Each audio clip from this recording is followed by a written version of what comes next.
We say the future belongs to people who get up early in the morning. Yeah, man, my get to next my gags up my vibes at 6 in the morning. 6 in the morning. Whoa, high, play high, but I got my head up 6 in the morning. Yeah, yeah. Man, get to next my gags up my vibes at 6 in the morning. Yeah. Merci pour cette interview déjà au magazine Birawama.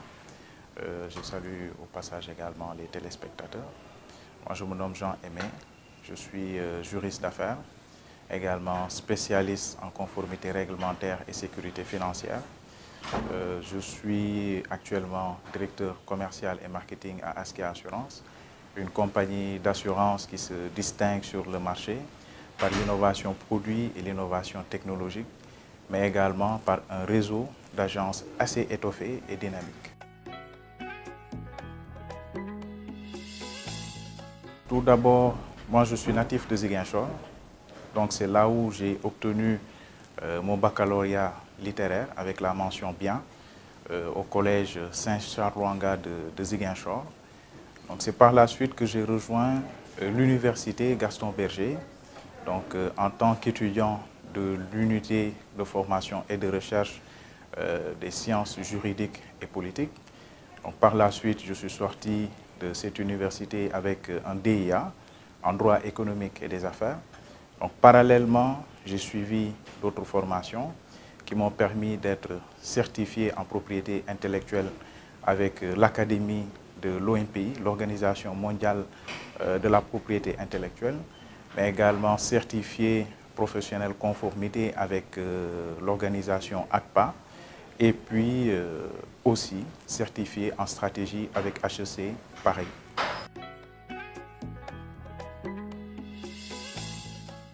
Concernant mon parcours professionnel, moi j'ai débuté juste après la maîtrise en tant que consultant junior au sein du cabinet ABA International Consulting, après une formation organisé et animé par le cabinet.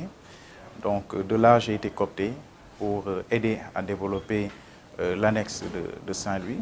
Donc ce fut une expérience très passionnante, voilà, donc, parce que le consulting, bien que peu connu dans nos environnements, est quand même un métier de prestige, un métier très valorisant pour celui qui l'exerce, parce que, il faut le dire, le consultant est quand même celui qui est censé apporter des réponses aux problèmes que rencontrent les chefs d'entreprise, les investisseurs. Ce n'est pas parce que le consultant est celui qui sait tout faire ou parce qu'à chaque fois que l'entreprise fait appel à un consultant, c'est parce qu'il ne détient pas de ressources compétentes en interne, mais parce que le consultant, en plus d'être un expert dans son domaine d'intervention, dispose de la méthodologie adaptée pour pouvoir faire un bon diagnostic des problèmes, des besoins de l'entreprise, mais également il a l'avantage de la neutralité et du regard extérieur, donc il porte sur l'entreprise, qui fait qu'en principe, il devrait pouvoir apporter des solutions adaptées et très objectives par rapport aux besoins, aux problèmes réels que vit l'entreprise. Donc après le cabinet ABA International Consulting, j'ai rejoint le cabinet d'avocats de maître Nafissatou Diouf Mbodj, donc que je salue au passage, qui est au-delà de la relation de collaboration, une maman pour moi, parce qu'elle m'a montré les ficelles du métier d'avocat, donc avec elle j'ai appris à me familiariser à ce métier-là, à rédiger des actes de procédure, à rédiger des contrats, à également faire de la consultance, donc du conseil pour les clients de l'étude d'avocat, mais également à faire du recouvrement pour nos différents clients et notamment des créances bancaires.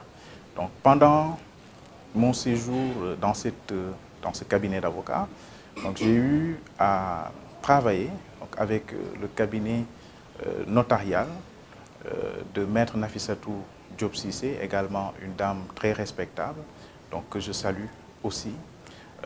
Et dans ce cabinet, moi j'ai été à une période où il y avait un déficit d'effectifs en raison des congés. Donc cela m'a permis aussi d'apprendre un peu ce métier en tant que clerc de notaire à travers le conseil des entrepreneurs, des chefs d'entreprise par rapport à la forme juridique et fiscale de l'entreprise, donc qui serait adaptée par rapport à la taille de leur activité, mais également par rapport à leur budget. Et aussi, c'est nous qui prenions en charge toutes les diligences nécessaires pour la création de l'entreprise. Donc également, nous intervenions pour la rédaction des testaments, donc tout ce qui est procuration notariée, mais également les conventions d'ouverture de crédit immobilier donc, que les banques nous confiaient. Donc après cela, j'ai rejoint, je suis retourné au cabinet d'avocat puisque j'étais prêté, donc c'était pour prêter main forte au cabinet de notaire. Et donc de là, j'ai rejoint le secteur bancaire. Ma première expérience dans le secteur bancaire a été avec Orabank Sénégal, qui était l'ancienne BRS. Là-bas, j'y étais en tant que juriste. Donc, j'étais amené, naturellement, comme tout juriste de banque, à faire du conseil juridique, donc de la rédaction de contrats, les contrats de prêt, ainsi de suite, un peu de recouvrement également de créances.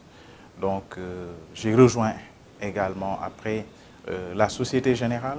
Donc, lorsque j'ai eu l'offre de la Société Générale, j'ai échangé avec mon directeur juridique qui m'a dit, bon, écoute, c'est une excellente opportunité, c'est quand même un grand groupe. Donc, j'ai pu rejoindre cette société où j'ai également beaucoup appris, j'ai élargi mes horizons en tant que juriste bancaire, j'ai découvert autre chose aussi. Donc, là-bas, j'étais chargé de la veille juridique, donc la veille législative et réglementaire, qui consistait à rechercher l'information juridique, donc les actualités juridiques. Quand je parle d'actualités juridiques, c'est les nouveaux textes nationaux, internationaux, communautaires, donc qui ont un impact sur, ou qui pourraient avoir un impact sur l'activité de la banque. D'accord ? Et après cette recherche documentaire, il fallait organiser l'information de sorte à lui donner une certaine pertinence et rédiger également accessoirement un plan d'action pour qu'il soit une aide à la décision, pour que l'entreprise puisse se préparer aux changements que pourrait induire donc, une nouvelle réglementation pour se mettre donc, en conformité avec les textes qui s'appliquent à son secteur d'activité. Donc au-delà de la veille législative et réglementaire, il y a bien entendu l'activité de conseil qui est quand même qui occupe une grande partie du temps de travail du juriste d'entreprise, bancaire, de la banque autant pour moi, et aussi tout ce qui concerne la rédaction des modèles de contrats que les clients donc, finaux vont utiliser, notamment les contrats de prêt, etc. Donc les documents d'ouverture de compte, les contrats entre la banque et ses différents partenaires ou fournisseurs, et éventuellement donc une intervention dans le recouvrement contentieux. Voilà. Donc il nous arrivait donc d'intervenir sur les différents projets structurants de la banque. Voilà, en tant que conseil juridique.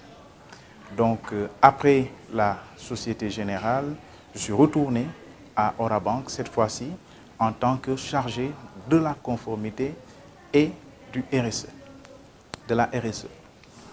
Donc, j'ai été le premier agent à Orabank à occuper cette fonction.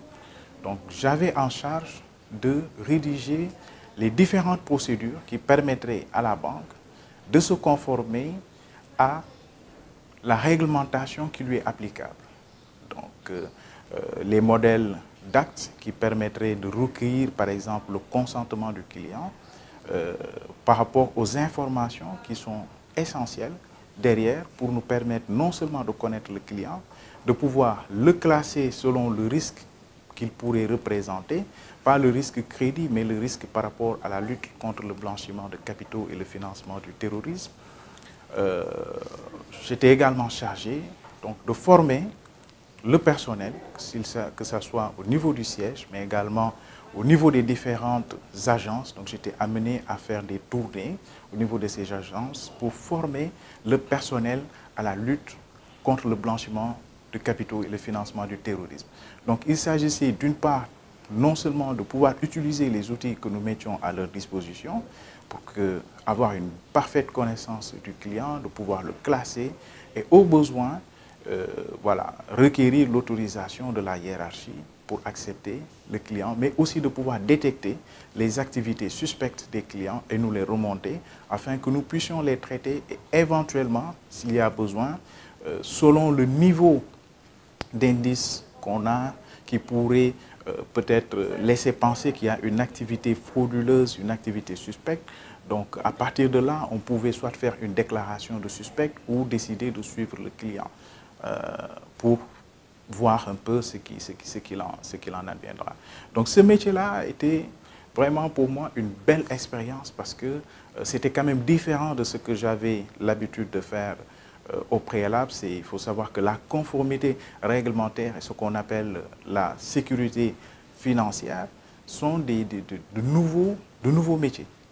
De nouveaux métiers en Afrique en tout cas, donc dans le secteur de la banque, aujourd'hui de plus en plus dans le secteur des assurances et aussi, je faisais aussi la veille législative et réglementaire parce qu'il fallait être alerte pour voir qu'est-ce qui arrive de nouveau en termes de réglementation pour pouvoir anticiper, faire en sorte que la banque, le moment venu, puisse se conformer à la réglementation.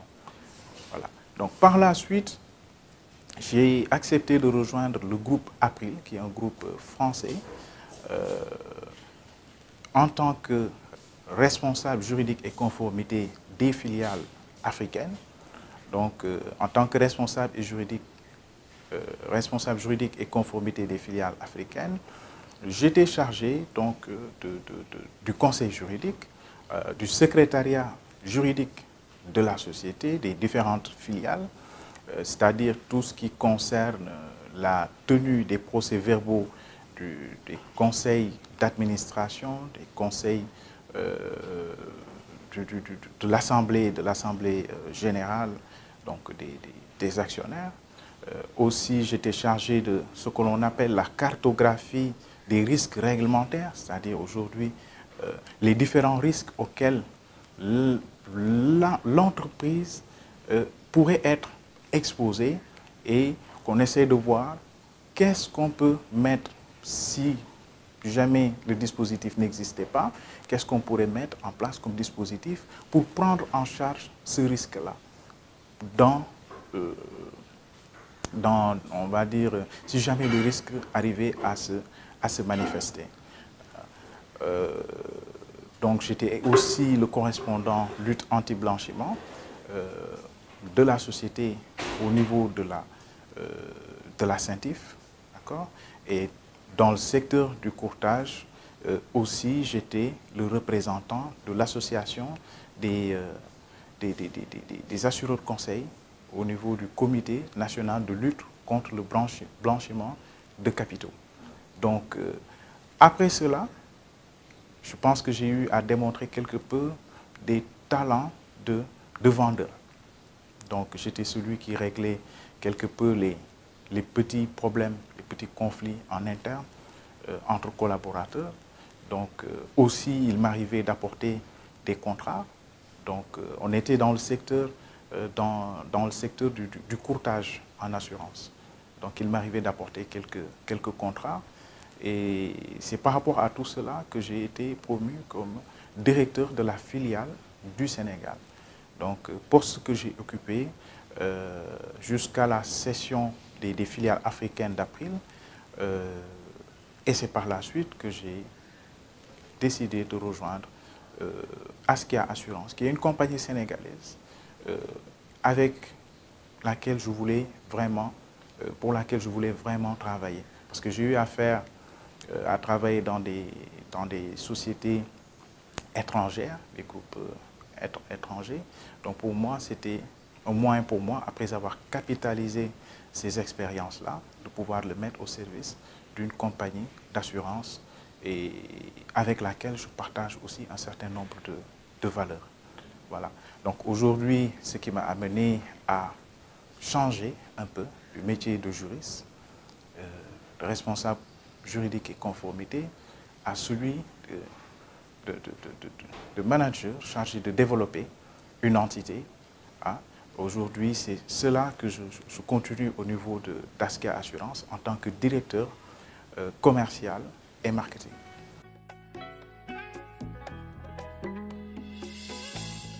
Je garde un très beau souvenir voilà, de cette université qui a fait de son credo l'excellence.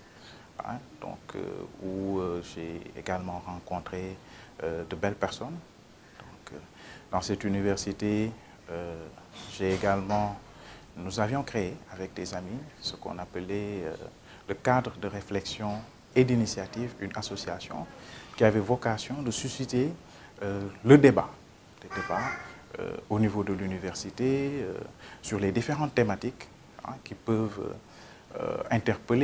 nous interpeller en tant qu'universitaires, qu'il s'agisse de sujets d'actualité nationale, internationale, de diverses thématiques en tout cas. Donc de ce fait, nous avions fait venir à l'université des consultants, des diplomates, et on avait innové à travers un concept nouveau, donc on avait baptisé le Café de l'Intello. Café de l'Intello était une activité où il fallait innover en mettant de l'interaction entre ceux qui étaient chargés, les différents experts. On avait 2 experts avec des profils différents qui devaient présenter donc, un thème en 5-10 minutes et puis on donnait la parole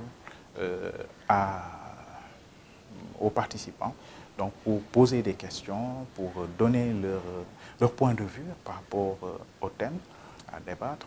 Et puis derrière, on avait la synthèse des travaux et on clôturait la séance par un cocktail. Voilà. On avait encadré aussi les jeunes qui vivaient aux alentours de l'université, parce qu'on se disait qu'en tant qu'universitaire, au-delà des revendications en tant qu'étudiants, pour ce qui nous concerne, nous pouvions être utiles à notre société. Donc, voilà ce qu'on avait fait là-bas dans cette université-là. Je me rappelle que c'était dur pour nous, les juristes, parce que déjà, on n'était pas très nombreux, mais la sélection était très rigoureuse. On savait qu'à côté, peut-être l'un d'entre nous ou plusieurs d'entre nous n'allaient pas passer, bien qu'on avait pour beaucoup un parcours scolaire qui était quand même d'un très bon niveau.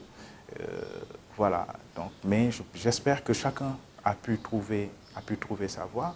On avait un corps professoral qui était très exigeant, voilà, déjà, et vu qu'on n'était pas nombreux, à la 2e, 3e année déjà, bon, on se connaissait tous, les professeurs pouvaient nous désigner chacun directement, et c'était intéressant, avec un bon cadre de vie.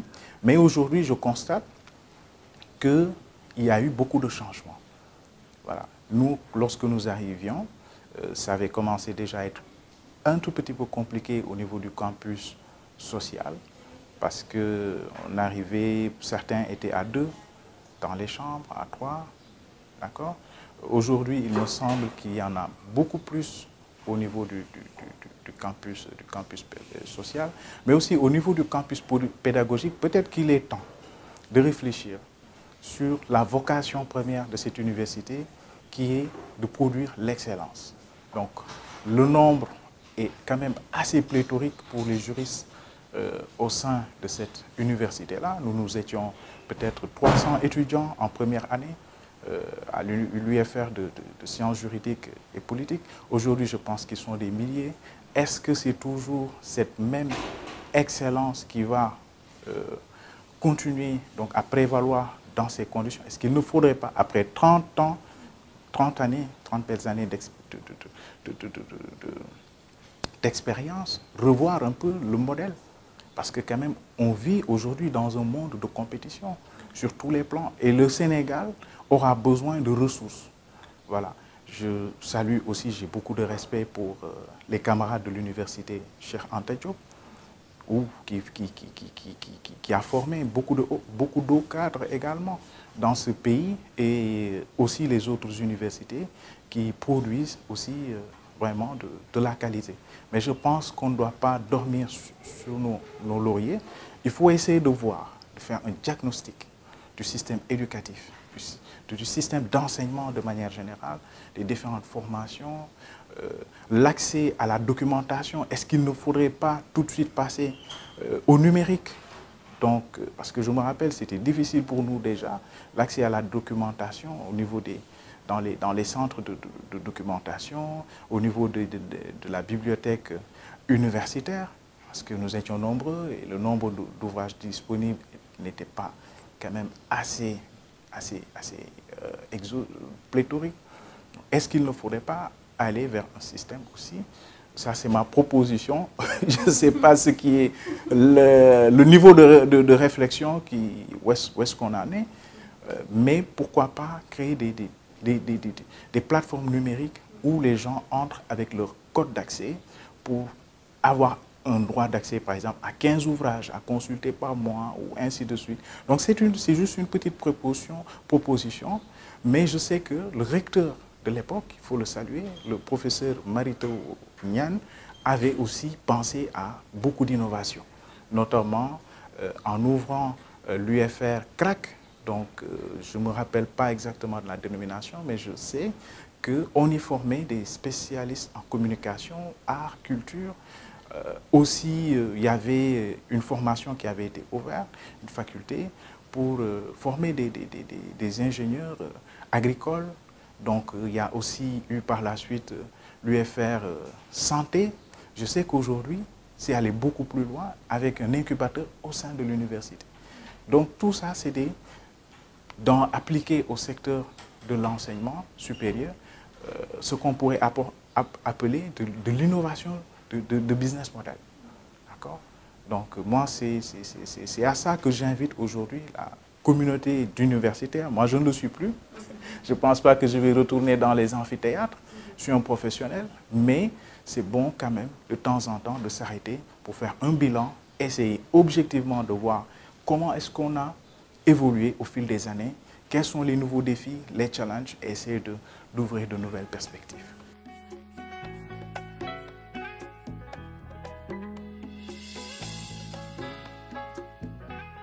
D'emblée, je vous dirais que toutes les directions seront.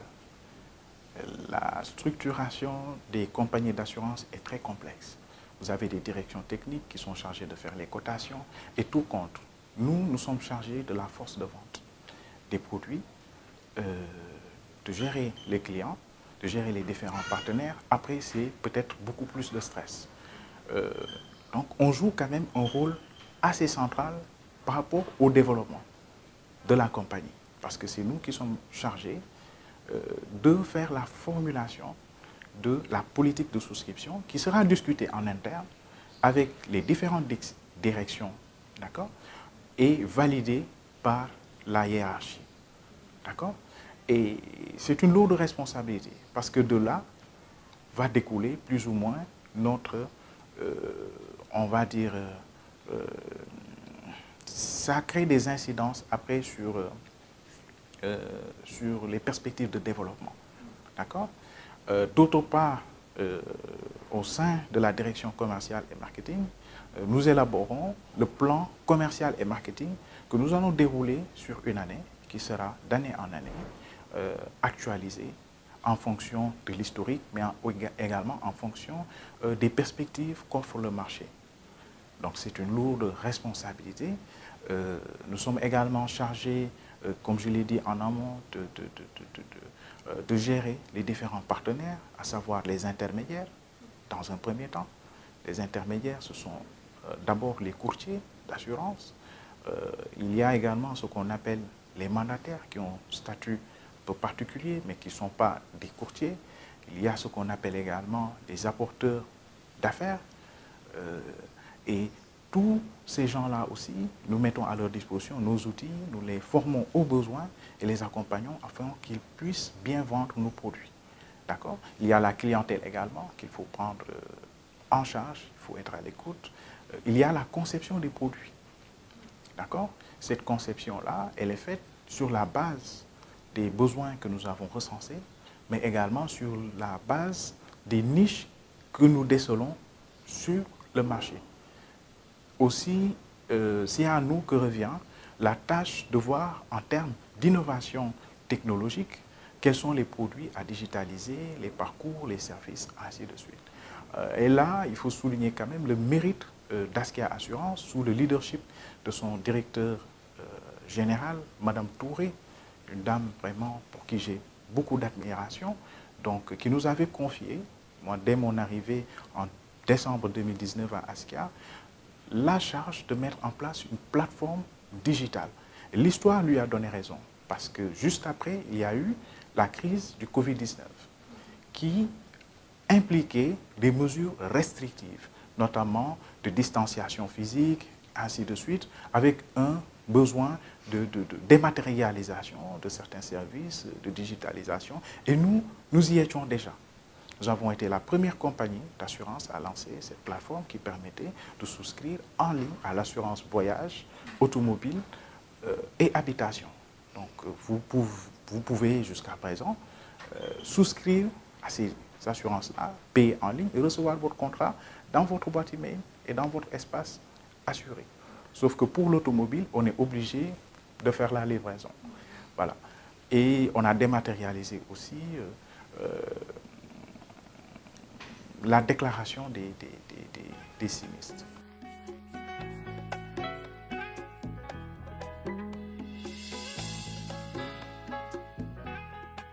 Ça va être difficile. Ça va être difficile. Parce que moi, pour ce qui me concerne, mes journées, d'habitude ce que je fais quand j'arrive au bureau, j'essaie de voir ce que je n'ai pas pu réaliser la veille pour essayer de me mettre à jour. Donc je dresse ma to-do list pour voir qu'est-ce que je dois faire au courant de la journée. Donc voilà. Généralement, il y a des rendez-vous donc, au niveau de la compagnie. Donc on reçoit des partenaires, des courtiers, des clients importants. Je me déplace également en visite clientèle, seul ou accompagné de mon équipe, d'accord? Et nous travaillons parallèlement, donc on le fait en parallèle, sur des différents projets. Donc comme je l'ai dit, Askia est très ancré digital, donc innovation produit, innovation technologique. Et ces projets, nous les avons tout le temps. Voilà. Donc, grosso modo, voilà ce que je peux dire pour la journée d'un directeur commercial et marketing. Il faut manager aussi les équipes. Et voilà, il faut manager. Je bouge beaucoup, je me déplace dans les différentes directions. C'est pour, voilà, pour travailler ensemble avec les directions techniques sur les offres à envoyer aux clients. Donc, voilà. Donc, ce n'est pas une fonction où on est assis confortablement dans un bureau. Vraiment, il faut être très dynamique. Aujourd'hui, sans avoir la prétention de dire que j'ai ces qualités, mais à mon humble avis, il faut déjà être un bon vendeur. Il faut connaître son marché. Il faut connaître ses clients, leurs besoins. Il faut aussi pouvoir dénicher certaines opportunités. D'accord ? Il faut pouvoir faire de la veille concurrentielle. Il faut savoir travailler en équipe. Parce que le directeur commercial ou le commercial, il ne travaille pas seul. Il travaille avec d'autres qui sont plus ou moins l'armée silencieuse, ils doivent accorder ensemble leur violon. Ils doivent être très diplomates pour arriver à obtenir ce qu'il veut de la part des autres directeurs aussi, des autres directions, pour pouvoir satisfaire le client. Il faut pouvoir être à l'écoute des clients, ses collaborateurs, leur permettre de faire des remontées. Quand on a un directeur commercial fermé, on n'a pas les remontées de la part de l'équipe. Et souvent, l'équipe est également très en contact avec la clientèle, avec les partenaires. Donc, il faut pouvoir être à l'écoute. Il faut pouvoir assigner des objectifs, être focus objectif, parce que derrière, quels que soient les efforts qu'on fera, on nous jugera aussi sur les résultats. Donc, grosso modo, c'est plus ou moins ça. Après, accorder les violons, pouvoir tout faire, il faut vraiment avoir une capacité d'organisation entre le marketing, les visuels à fournir, ainsi de suite, être disponible pour les clients, ainsi. Voilà, il faut vraiment avoir une forte capacité d'organisation.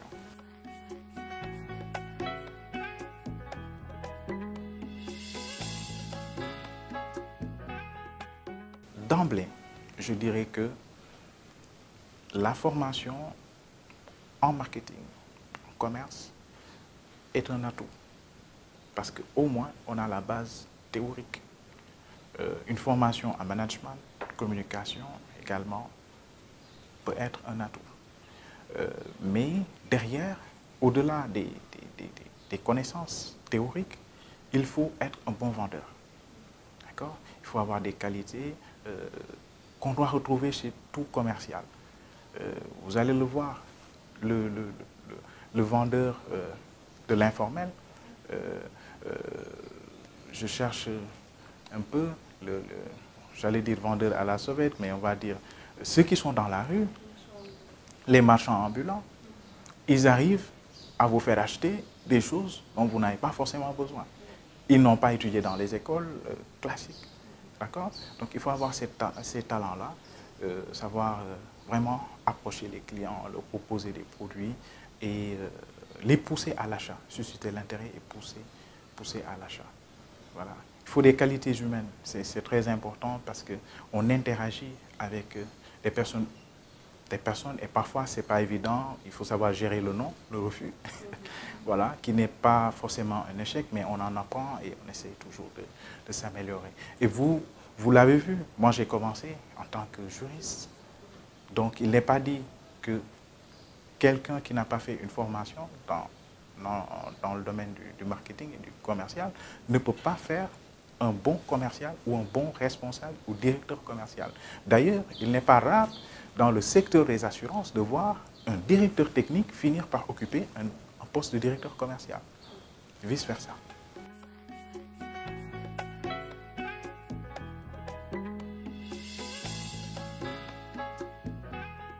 Je suis un homme de challenge avant tout. Je ne refuse pas les défis.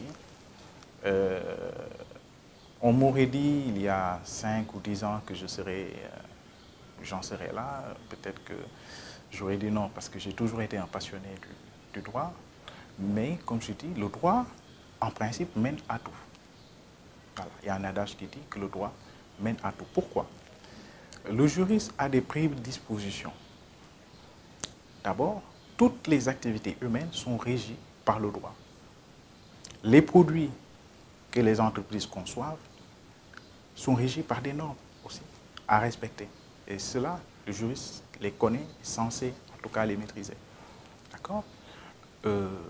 Et dans ma fonction de chargé de conformité, que ce soit dans la banque, que ce soit dans le secteur des assurances, les nouveaux produits étaient validés par moi-même. Donc, il fallait veiller à ce que le produit qu'on met sur le marché réponde à la réglementation concernant ce produit, mais également respecte les droits du consommateur. Donc, tout cela peut-être naturellement m'a conduit, sans que je m'en rende compte, vers cela. Mais également, le juriste est quelqu'un qui doit savoir convaincre. Il doit savoir convaincre. Il n'est pas juste une force de proposition au sein de l'entreprise, mais il doit pouvoir convaincre par rapport à ses propositions, par rapport à vis-à-vis de la hiérarchie. Donc, c'est des qualités aussi que l'on recherche chez les juristes. Voilà.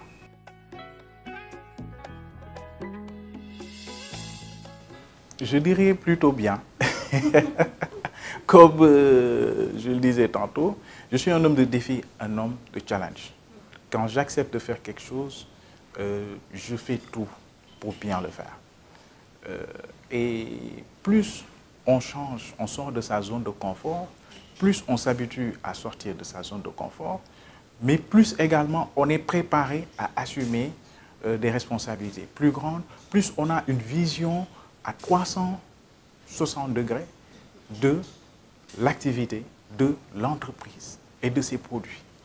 Donc plus naturellement, on peut facilement arriver à là où j'en suis aujourd'hui, c'est-à-dire en tant que Business Development Manager.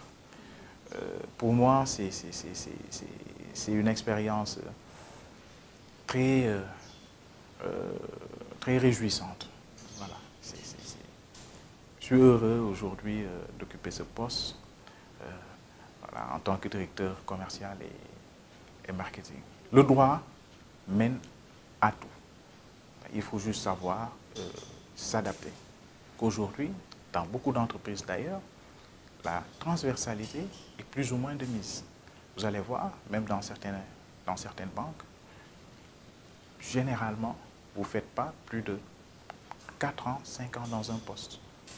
On vous affectera vers d'autres fonctions et cela vous permettra, derrière, de pouvoir facilement accéder au top management. Et quand vous y serez, vous pourrez mieux comprendre ce qui se passe dans les différentes directions que vous êtes censé coiffer.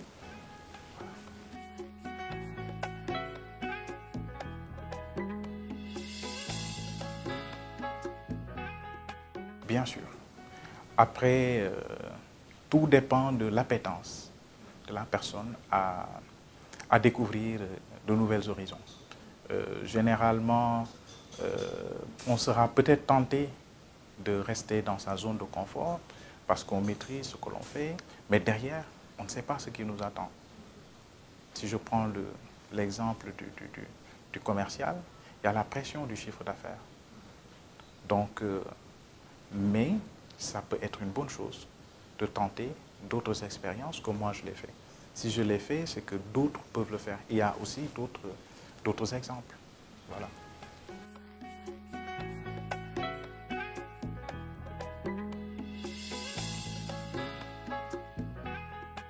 D'emblée, je vous dirais que je suis très militant. Donc, je suis très sensible à ce qui touche à l'humain. Je vous ai parlé de mon expérience à l'université avec le cadre de réflexion et d'initiative qui m'a conduit par la suite à créer, après l'université, avec des amis, ce qu'on a baptisé le cadre de concertation et d'action citoyenne. Nous avions tenu beaucoup d'activités en partenariat avec la Fondation Friedrich Ebert, que je salue au passage parce que cette fondation a formé beaucoup de jeunes leaders, donc fait beaucoup dans la formation des jeunes leaders. Moi-même, j'ai été formé sur le leadership politique durant une année et pratiquement dans différents domaines, la sécurité, l'économie, tout ce qui concerne l'État, etc., etc. Hein? Au-delà de ça, j'ai beaucoup milité avec l'association des juristes sénégalaises, donc au sein de laquelle j'ai eu à participer à beaucoup de travaux, beaucoup de séminaires que j'ai parfois animés. J'ai aussi participé à la rédaction du rapport sur la mise en œuvre par le Sénégal de la Convention sur l'élimination des discriminations à l'égard des femmes. Aussi, j'ai été co-coordonnateur de publication avec Maître Nafissatou Diouf Mbodj, président d'honneur de l'AGS, de la revue La Citoyenne, un numéro spécial dédié à la thématique du foncier. D'accord? Et le titre de ce numéro, c'est Femmes et foncier, un enjeu de développement à l'épreuve des discriminations. Bon, je peux en citer d'autres exemples. Voilà. Voilà, j'ai fait d'autres associations, d'autres activités. Voilà. En dehors de ça, j'écris beaucoup, parfois avec une touche militante.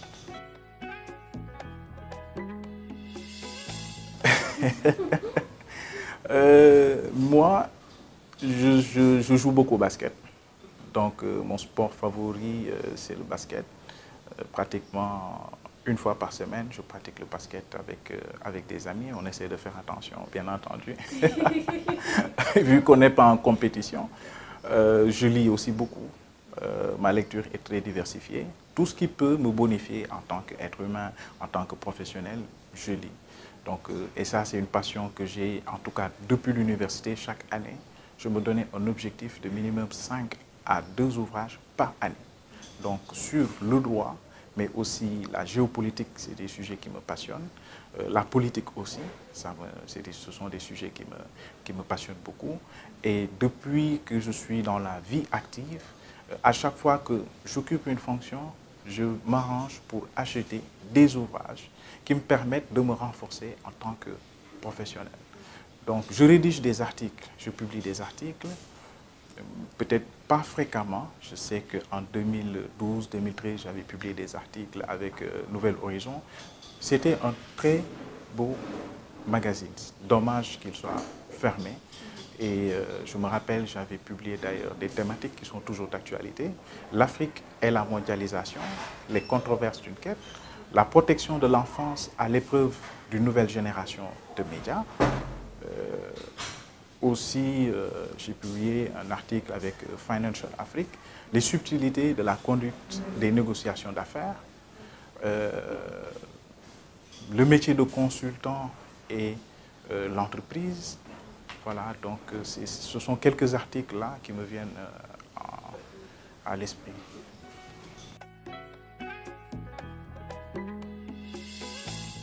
Il faut croire en soi. Je vais me permettre de parler en wolof, si vous le permettez.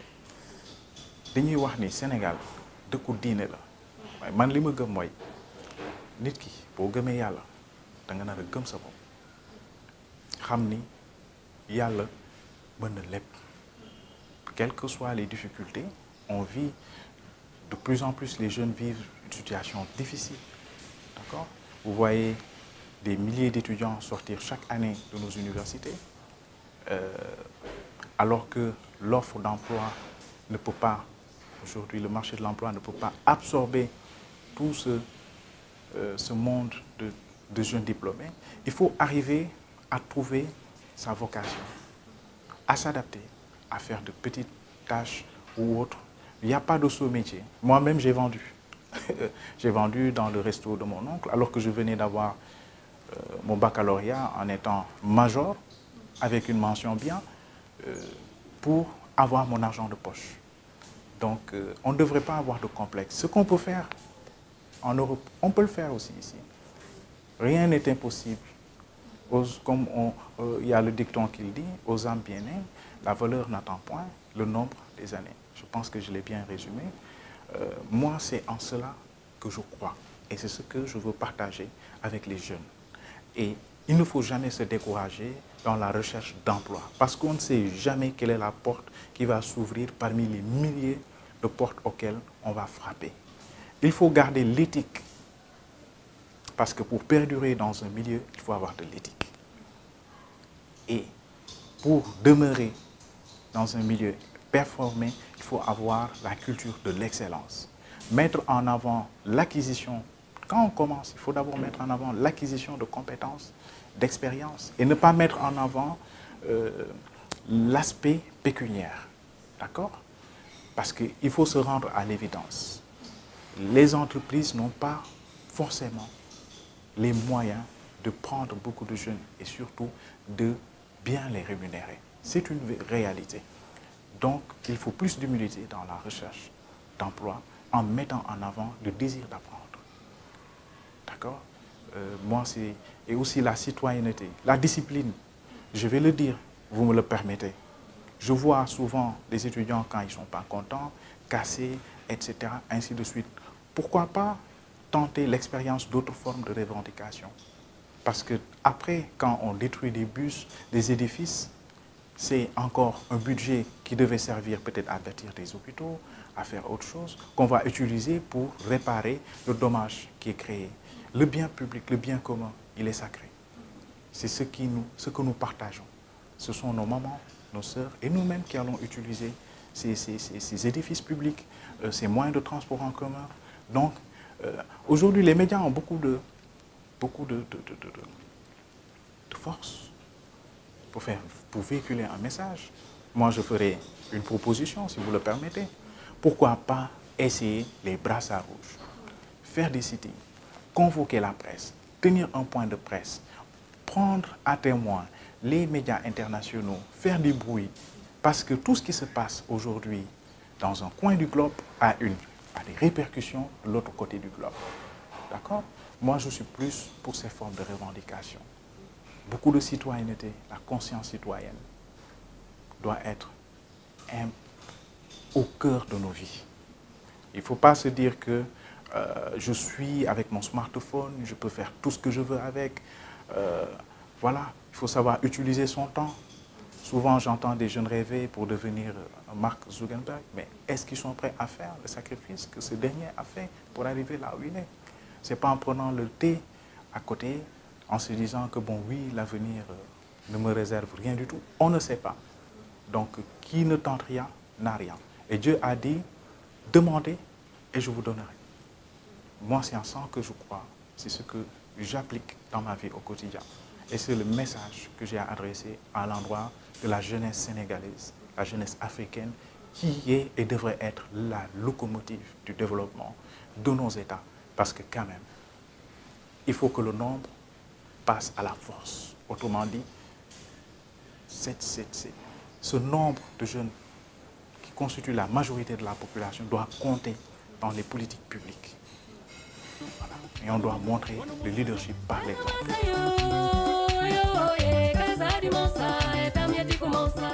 Ziguinchor, c'est ma ville natale, donc une ville que j'aime beaucoup. Donc la verdure, l'espace, la tranquillité, l'hospitalité.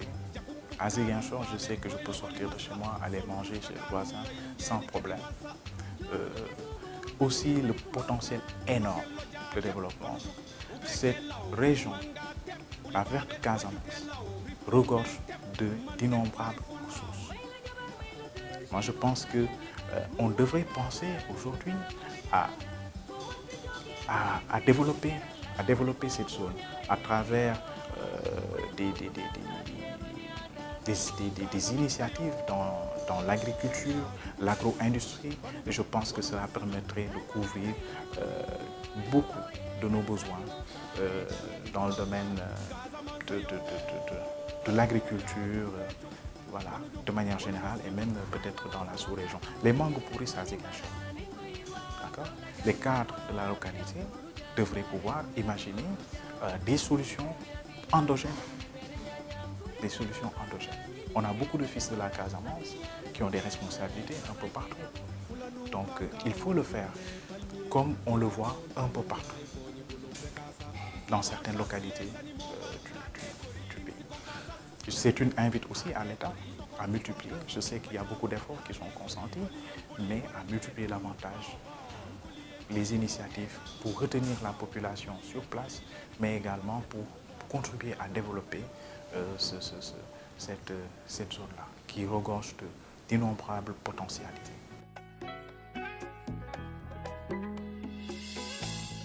Mon mot de la fin, c'est merci au magazine Biri Mawa. D'accord? À vous qui vous êtes déplacés donc, pour venir m'interviewer, pour avoir choisi ma modeste personne pour partager le peu d'expérience que j'ai. Je vous souhaite en tout cas plein succès en espérant que cette interview puisse inspirer d'autres jeunes. Nous souhaitons beaucoup de succès et merci encore.